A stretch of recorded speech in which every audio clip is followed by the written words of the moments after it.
Hey everybody, it is Jeremy ROENICK and Tim Peel, and it is time for Snipes and Stripes right here at nofilter.net. It is Wednesday. I am in Germany getting ready for my daughter's wedding, and you are in St. Louis getting ready for the conference final. And it's going to be one hell of a conference final. First, Tim Peel, how's your week going?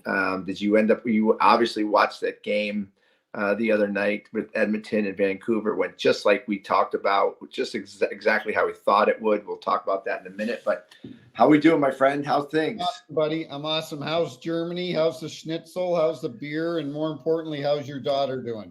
Everybody's great. Everybody's great. You know, it was a long flight over. You know, we flew in from San Diego to Chicago to Amsterdam, and then drove 2.5 hours into Germany. So it's been a long day, but it's always great to get.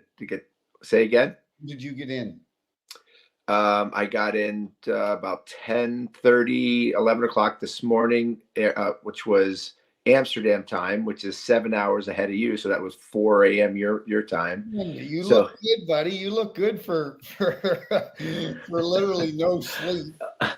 It's the new me, Tim. It's the new me. I'm always ready, man. I'm prepared. I'm ready. I'm vibrant. I found out I lost 20 pounds, not 15. So I'm feeling good. So it's again, I'm a little tired. Trust me, after this show, I'll be hitting the sack and going to sleep, getting ready for, unfortunately, my daughter, her future father-in-law that passed. We're gonna have a funeral tomorrow for him, and then the wedding on Saturday. So was your daughter marrying a German? Yes. Person? Okay. So yep. So that's why the funeral is obviously over there, where they're from. That is correct. Yeah. We talked about it last week. It's just very sad. But your daughter and your son-in-law seem to be doing okay. Everybody's well. They're obviously it's a lot of pressure putting on a wedding and a funeral all at the same time. But there's no question we will have fun. It will turn into a typical German wedding. Lots of good music and lots of beer being flown around and lots of partying. So it's going to be a good time. Going to be a good time. But we'll have to thank our sponsors, my Whiskey in the Wild. Go to whiskeyinthewild.com for the best chocolate and chocolate orange whiskey of all time. And I know our Bet Online is one of our favorites, as well as one of your safe cigar, your neck guard company. So give us a little bit of a treat. Bet Online is your number one source for all your summer sports this season, from MLB, golf, NBA, and the NHL playoff stats. All the latest stats, news, and scores available to follow your favorite teams. Get to the latest odds and lines, including the latest team matchups, player props, and odds on just about every sport out there. Head to the website today or use your mobile device to get in on the action. Bet Online, where the game starts. Thank you, Bet Online, for being a sponsor all year. Also to my new neck guard company, Protected, the number one cut-resistant neck guard on the market, approved through the National Hockey League. We're customizing for associations all across the U.S. and Canada. So contact me and we'll take care of you. So yeah, Game 7, I think you and I, we listen, halfway through the game, they had 6 shots, Vancouver, right? 6. At the 11-minute mark of the second period, they had 6 shots on net. And without Brock Besser, with only getting 6 shots on net halfway through the game, obviously Stuart Skinner wasn't very tested. I think the better team, you know what? Let me take that back. I think Vancouver is the better team as far as top to bottom, but obviously Edmonton's the better team when it comes to McDavid and Draisaitl. And in fairness to Vancouver, you weren't playing with Thatcher Demko, one of the Vezina finalists this year. You're playing with your third string backup. Rick Tocchet did an extraordinary job in Vancouver to get them to Game 7 of that playoffs. But at the end of the day, you're playing your third string goalie.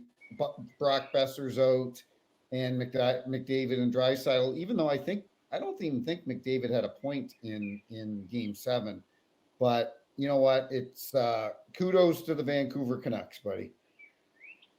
Yeah, they had a great season. And listen, for not making the playoffs in 13 years and then going to Game 7 of round 2, that is definitely a big I think a big sigh of relief for the Vancouver fans and the Vancouver organization. There's a lot of good things coming up there in Vancouver. I was really disappointed, like extremely disappointed with Elias Pettersson. Yes. And I expect more from him in the playoffs. I mean, he hasn't scored a goal in like 2.5 months. I know. And these are the guys that you need to step up when you have a Brock Besser out of the lineup. And how unfortunate that he goes out with a blood clot. I mean, how old is Brock Besser? 28 years old, and he gets a blood clot. I mean, that is ridiculous. There's no rhyme or reason for something like that happening. But nobody stepped up for Vancouver. Nobody stepped to the plate. I know it was a closer game at the end of the game. They actually pulled in pretty close and made it a little interesting with the last 5 minutes. But the first half of the game, Vancouver had a 4-minute power play, and I don't think they even got it into the zone for more than 3 seconds before having to chase it 200 feet and come back again. It was one of the worst power plays I have seen in a long time. It's one of the reasons why Vancouver is not there anymore, is because their power play was so inefficient, especially the last 2 games. I got to be honest. I'm not a big, I don't want to say I'm a big fan, but Elias Pettersson, I know he's a superstar, but he's very slight, obviously very skilled. When I look at him, I don't see him stepping up and putting the team on like when Marchand went down for Boston, Pasternak took over. Pasternak put that team on his shoulders. Maybe Elias Pettersson will grow into that type of player. Maybe it's unfair to criticize him at this point, but he got a big ticket, didn't he? Wasn't it like 11 million, something like that's a lot of money, man. A 7-year deal, right? That's a lot of money to commit to a guy early in his career. We'll see if he can come through with that and be that super. I know in the regular season, listen, it's like the Toronto Maple Leafs. It's a different game. At regular season compared to the playoffs is a different animal, as you know. Less time and space, more physicality. So let's, without throwing him under the bus, let's see over the next couple of years if Elias Pettersson grows to that player that you can depend on in the playoffs, because certainly he didn't get it done this year. Yeah, no, he didn't, and it's unfortunate. And again, starting the playoffs pretty much without their superstar goaltender. I mean, that's tough to come back from in itself mentally. I thought Vancouver played exceptionally hard, even not having Demko in. And Chilos he played well. You can't take anything away from their goaltender. He came out and played strong, but still, that's a tough thing to come into mentality wise, knowing that your number one goaltender, who probably will win the the Vezina Trophy this year, is out. So, but kudos to them. Now it's the teams that we thought that were going to be there: Edmonton, Rangers, Florida, Dallas. I mean, it's going to be one hell of a teams. Yes, 4 good teams, buddy. Like 4 powerhouse, teams, right? We talked about a little bit on Monday about the Rangers Florida series, which is going to be a barn burner. I'm not really big on home ice advantage anymore in the playoffs, especially with how much parity there is in the league right now. But you have to give the home ice advantage to the Rangers right now, only because, like we said on Monday, they're going to have more fans in the building, both in Florida and in Madison Square Garden. So you'd have to give the President's Trophy Cup winners the odds-on favorite to win that series. But Florida is going to come out and bang them hard. They're going to play physical. I'm going to be really curious to see whether the forwards on the Rangers can play that knockdown, physical, drag-out game that Florida might try to muscle them out on. JR, before I give my thoughts on that series, you mentioned Game 7 and home ice advantage. This is from me looking from the outside in. When you were playing, for some reason, maybe I'm wrong, I felt like Game 7 home ice advantage was a lot more important back when you were playing than it is now. It doesn't seem to be as important. Am I correct there? It's a great point. There's no question about it. It used to be bigger. I think we used to love playing in front of our own fans, getting, Right. and having that roar of the crowd, that that little extra oomph of enthusiasm and adrenaline that you get from having your own fans there. And we weren't worried about losing. We weren't worried about not playing well or what the fans thought of us.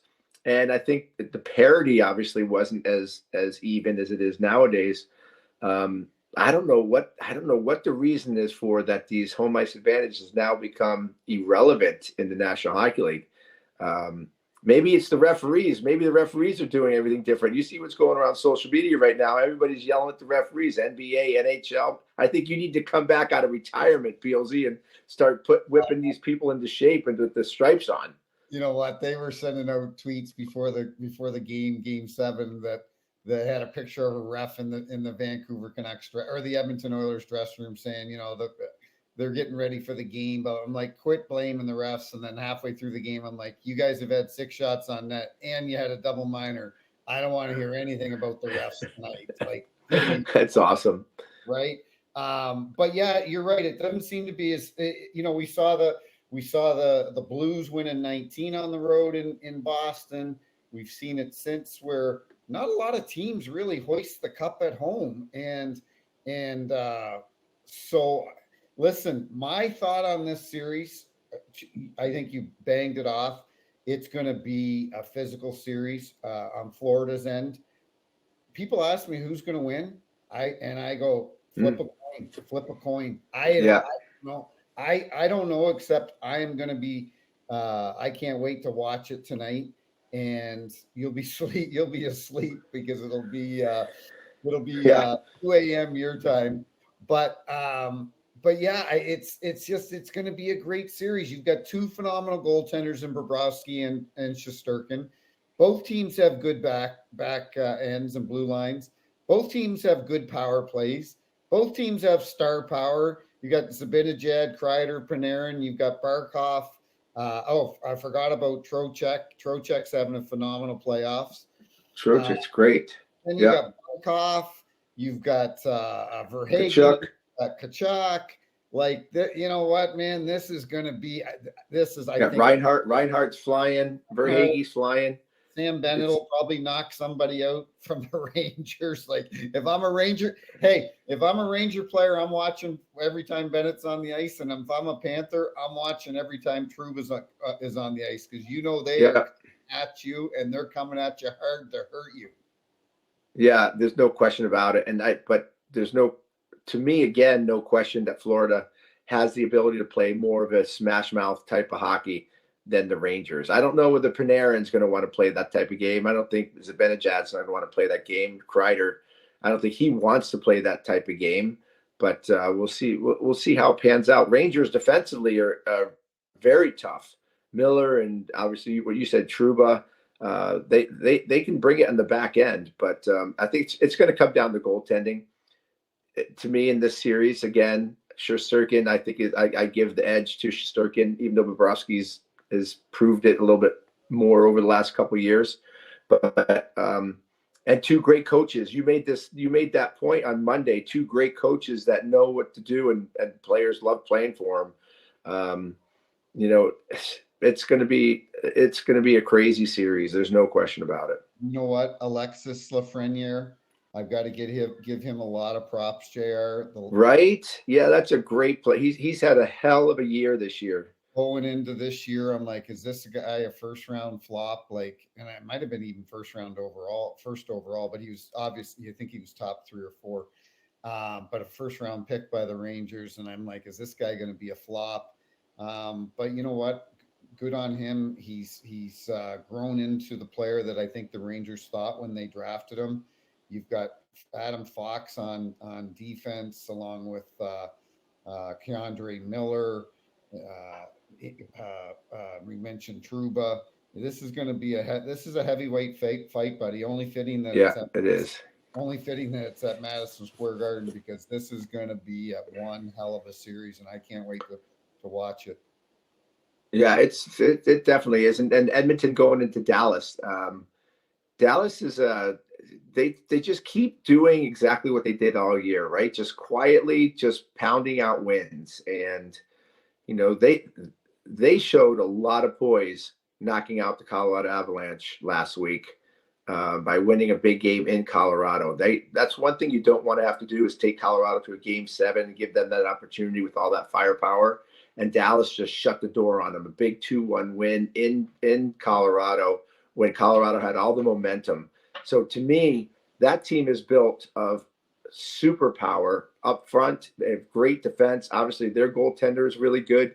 I think they outmatch Edmonton in every aspect of the game, with the exception, obviously, of McDavid and Draisaitl. But if McDavid is injured, he doesn't have too much time to get healed now after playing 7 games. Nobody really knows if he is injured or whether it's what's ailing him. But he definitely doesn't have the jump that we've seen in the regular season.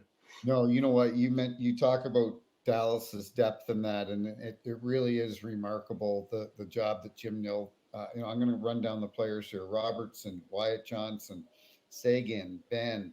Picked up Chris Tanev, which was probably the best Awesome. pick at the playoff trade deadline. Stanghoven, Pavelski, Duchesne, Marchment, Heiskanen, Rope Hintz, Harley, Suter, Fasca, like Dadvanov, like this is Lindell. Like this is a deep team, and we saw it in the first round when they lost the first 2 games in Dallas, and everybody was like, "Whoa, what just happened here?" Vegas just took 2 in Dallas, and Dallas was like, "Yeah, no big deal." Well, and they're built for the road. They're built for home. This is a solid hockey club. And once again, a good coach in Pete DeBoer. I mentioned on Monday, he's 8-0 in game 7s. He's got these guys prepared. This is a phenomenal Dallas team. If you said, listen, could Edmonton win the Stanley Cup? Absolutely, with McDavid and Draisaitl. But if you were to say out of Dallas, Florida, and the Rangers, who would you pick to win the Stanley Cup?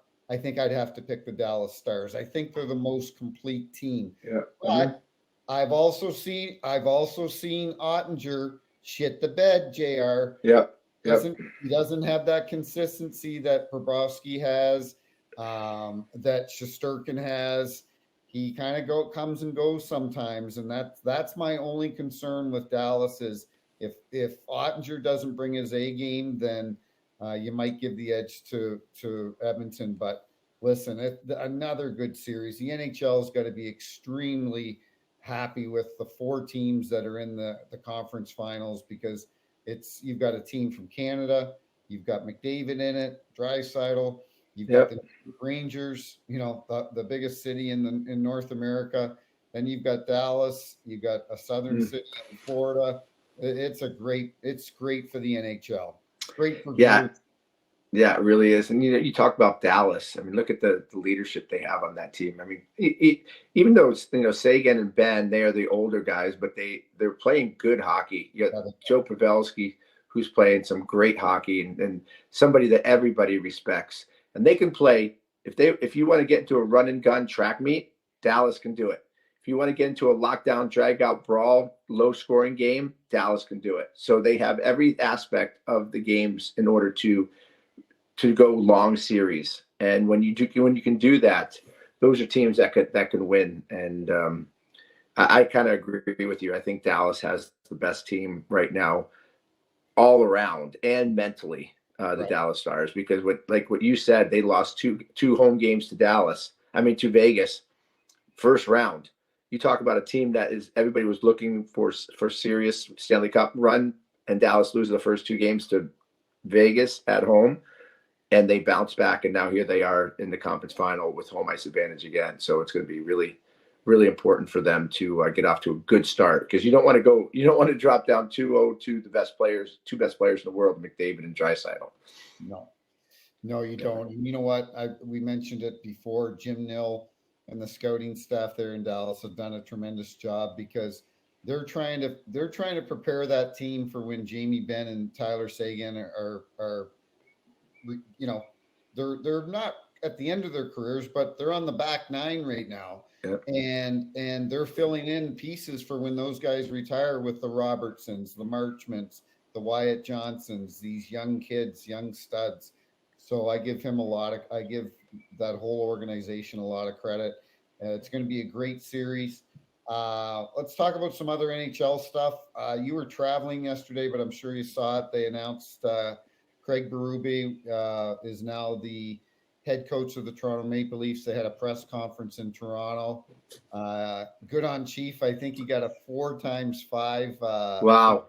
At $5 million. He's making more money as a coach than he ever did playing the game. That's for sure. He is. Right? 100% he is. He probably made $10 million or so coaching the Blues, and then he was with the Flyers, and now he just picked up 20 schmil with Toronto. So good for Chief. I text him because our good buddy Tony Sansone.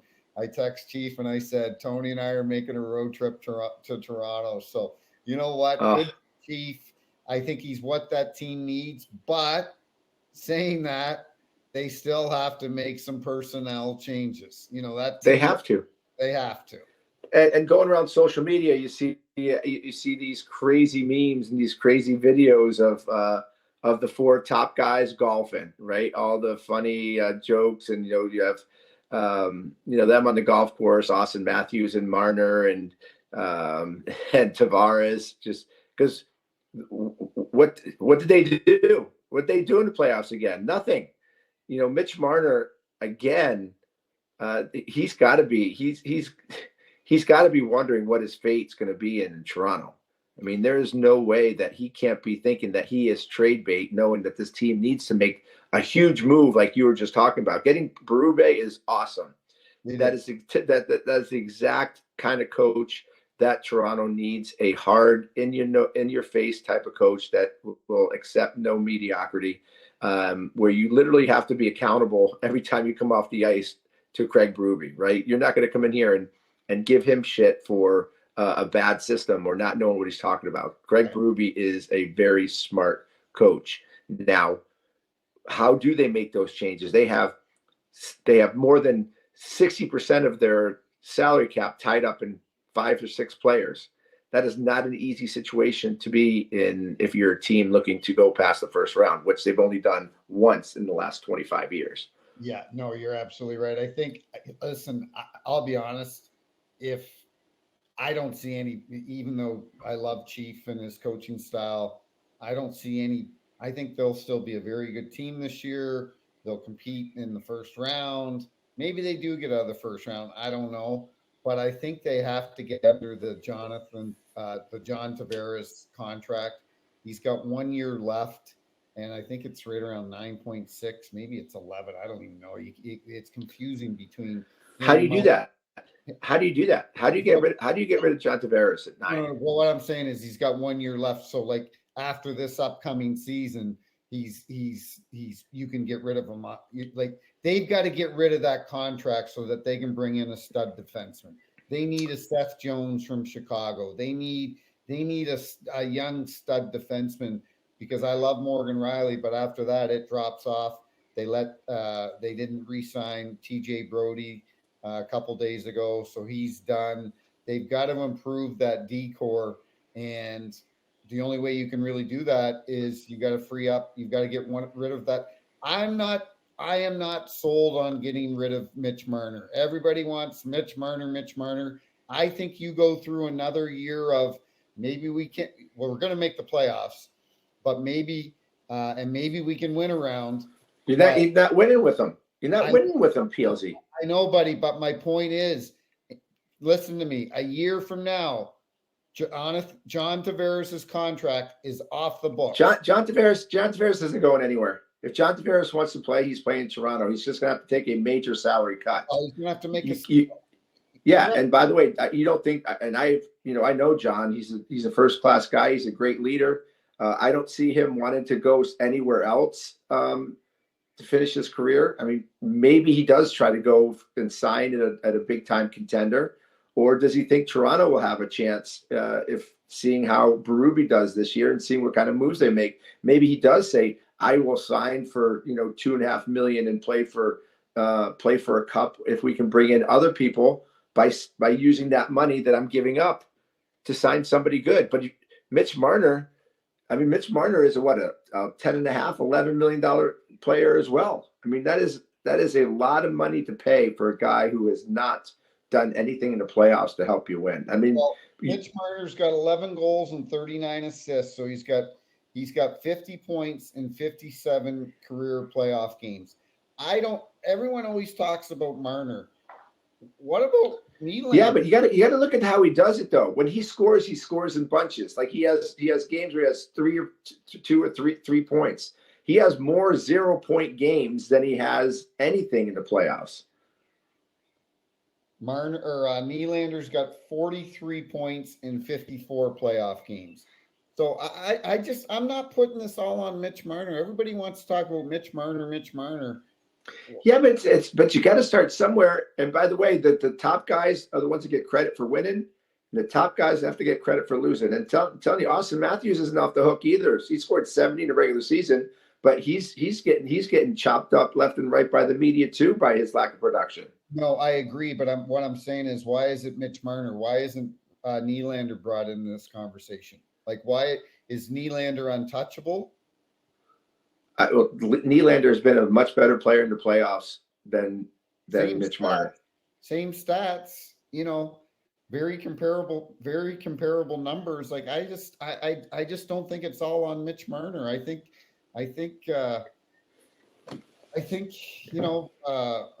Nylander's got 40. Who would you rather have? Nylander, who is a more dynamic of a player, but not more dynamic goal scorer, or Mitch Marner, who is known as a playmaker more so and not as dynamic and smaller? The problem I have with Nylander is he dogs it. Remember last year when they were playing Tampa and the puck got dumped in deep and he pulled the brakes up because he didn't want to get in there and get hit before the defenseman? I see Nylander as a bit of a soft player. And the problem is Mitch Marner's probably a soft player. So I don't know. It's like one half dozen the other. I don't know which one I mean, they probably can't move anybody because they have no trade contracts anyway. Correct. No movement clauses, right? Yeah, they got no move contracts. So we're probably talking and negotiating trades that don't even matter because they just don't want to go anywhere. They're not going to waive a no trade clause just to free up some money for Toronto. Not if they love it there.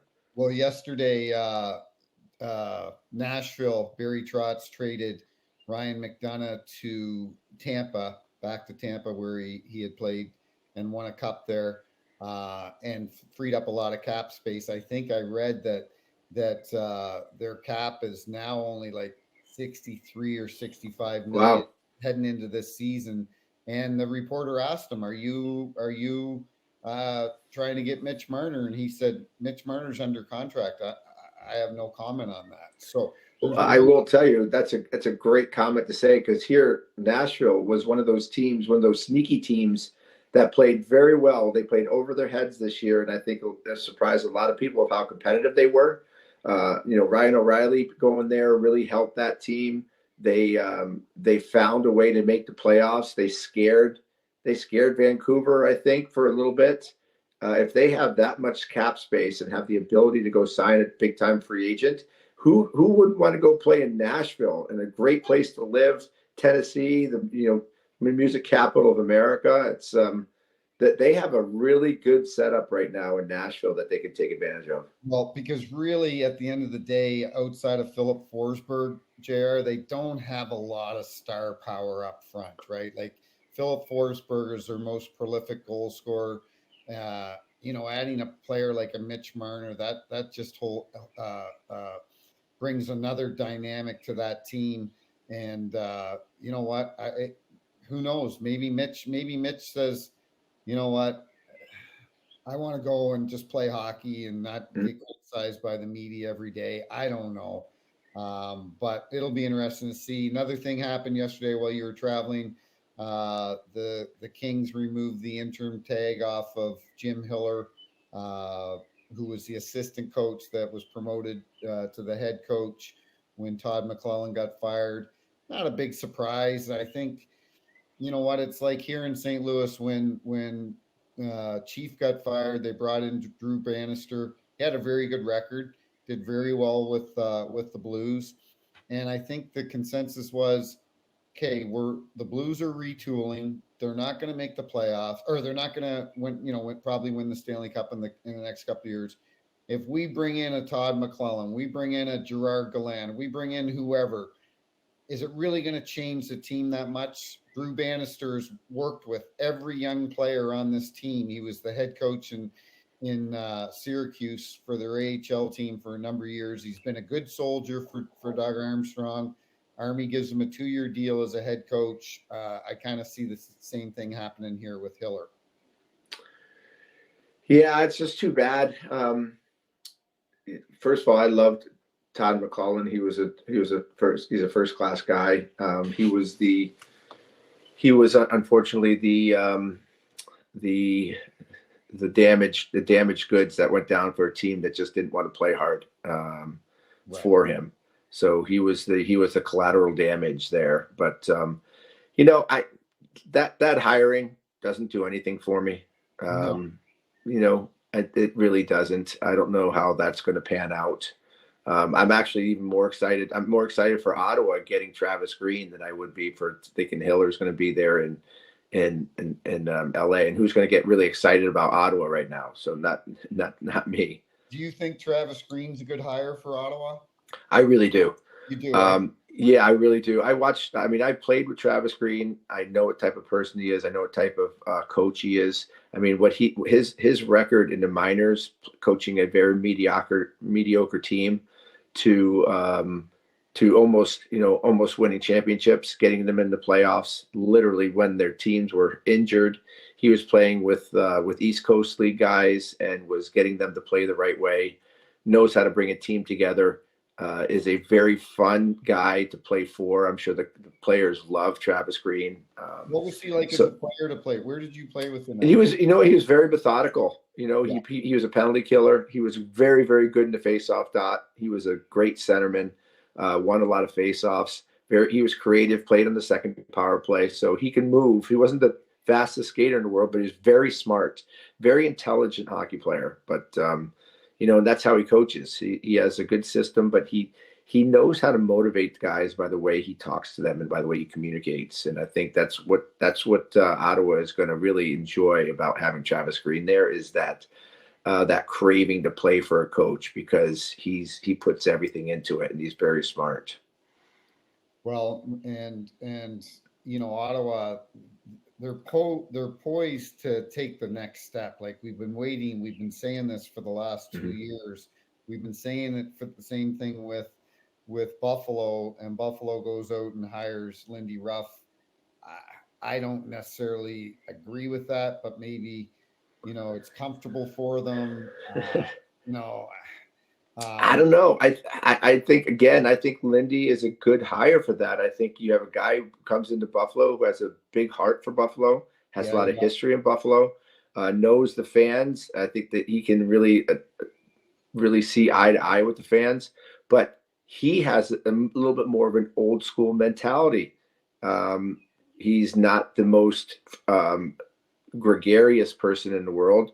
And I think that these players are going to have to play hard for this guy. Now, whether they make their changes in their roster is going to be very important, because I think there's a few guys on that team that need to be shipped elsewhere because it's a cancer in the locker room, which literally you don't have a camaraderie in the locker room, or you have someone who's kind of on their own page. It deteriorates the whole organization. And I think that becomes what's wrong with Buffalo, is there's a couple of bad apples in that locker room that, when you're selfish and you play for yourself, what happens is one day you're going to be there, the next day you're not. And that's exactly how Buffalo played last year. And probably one of the worst teams at home were the Buffalo Sabres. Yeah, they were. Now, that is inexcusable for a team that plays in front of some of the best fans in all of sports, because Buffalo fans are passionate. Every time there's a game on television, Buffalo's there. It's the best viewing audience during the regular seasons for Buffalo fans. But obviously, maybe not anymore because they've been so bad. But they are so wishy-washy in terms of showing up one day and then not showing up for the next two. It's just they decide not to even play. It's almost embarrassing. So hopefully Lindy Ruff can change that mentality of being prepared every single night. Mr. Hurricane Rod Brindamore signed a 5-year deal as well yesterday. So good for Rod. Listen, it would have been, I think, reckless and a really bad business decision if Tom Dundon hadn't extended Rod Brindamore. Not only is he a tremendous coach, he's a tremendous ambassador for that team in that city, tremendous person. So good for Rod. I don't know if did you play with Rod in Philly? I didn't. Rod was gone, but I met Rod in 1988 when we went to New Jersey for the pre-NHL draft scouting combine. And he was my roommate, and I was 150 pounds, and he was ripped like Hercules. And he was ripped. I mean, this guy has been, they call him Rod the Bod for a reason, right? In Philly, they had to tell him he couldn't go into the gym because he was training too much. This guy is a specimen when it comes to his body and to being in shape. And he played his career like that. He epitomized leadership and, just keep your mouth shut and play the game. He was a hell of a leader. He's a hell of a coach. I think if Carolina let him go, it would have been the demise of Carolina Hurricanes. I think that Hurricanes would do a drastic nosedive right to the bottom of the league without Rod Brindamore. He is the coach, and he is still the most popular person in hockey in Carolina because he's a true class professional. Yeah. No, I agree with you 100%. And you know what? Probably he deserves to be in the Hall of Fame too, if you ask me. Well, yeah, that's debatable. You and Walt should be in there first, but it's kind of funny. It's kind of funny that there's only 2 500 goal scorers that aren't in there, and they're 2 Americans. Who knows? It's crazy. Only 2 500 goal scorers not in the Hall of Fame, but we won't talk about. We won't talk about that. We won't talk about. But we won't talk about that. But we'll put the Sedin sisters in. Give me a break. Unbelievable. Yeah, but I'm happy. I'm happy for Rod Brindamore. I think he's such a good man, and he deserves a chance to win a Stanley Cup again in Carolina. I mean, look what he almost did again this year. They almost came back on the Rangers. It gave him a little bit of a scare, but it's going to be interesting to see what it's. I can't sit here and have very much confidence on who's going to win the Stanley Cup this year. And that's what I love. That's what I love. That just shows you how great the hockey has been. Everywhere I go, PLZ, people are telling me how much fun it is watching the Stanley Cup playoffs this year, and how fast it is and how intense it is. And it's been a lot of fun to listen to. Germany are you right now?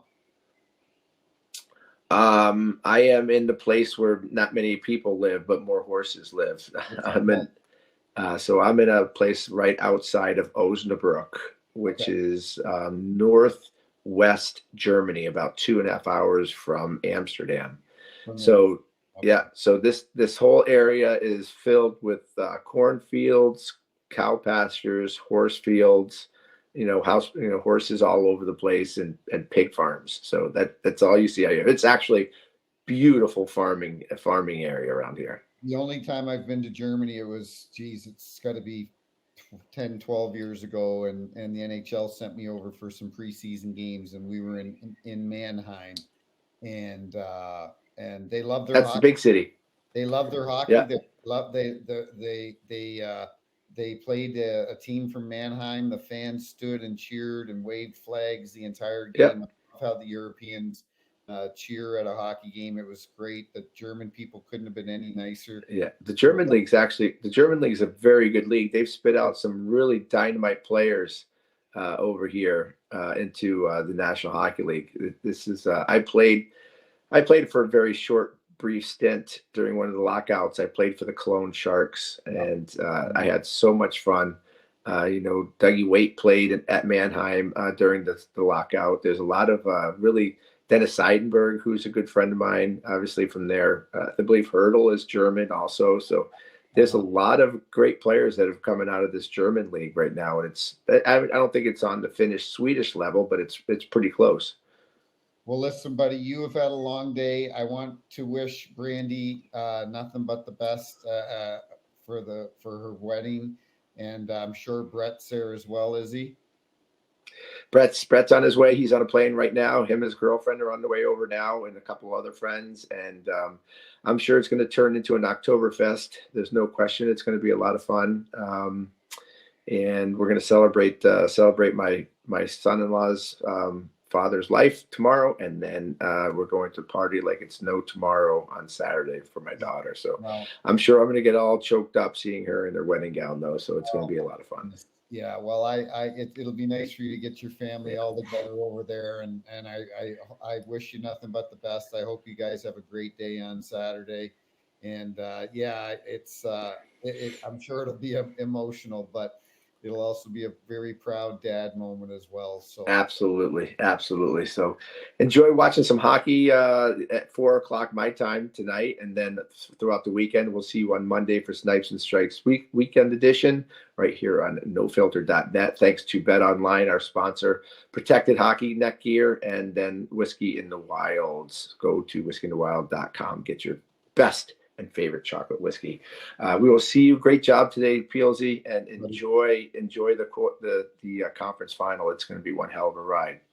Okay, pal. And thank you to Caffeine TV, Believe TV, and nofilter.net as well. Have a great time, buddy, and I'll talk to you on Monday. See you, pal. All right, PLZ. See you guys. Bye.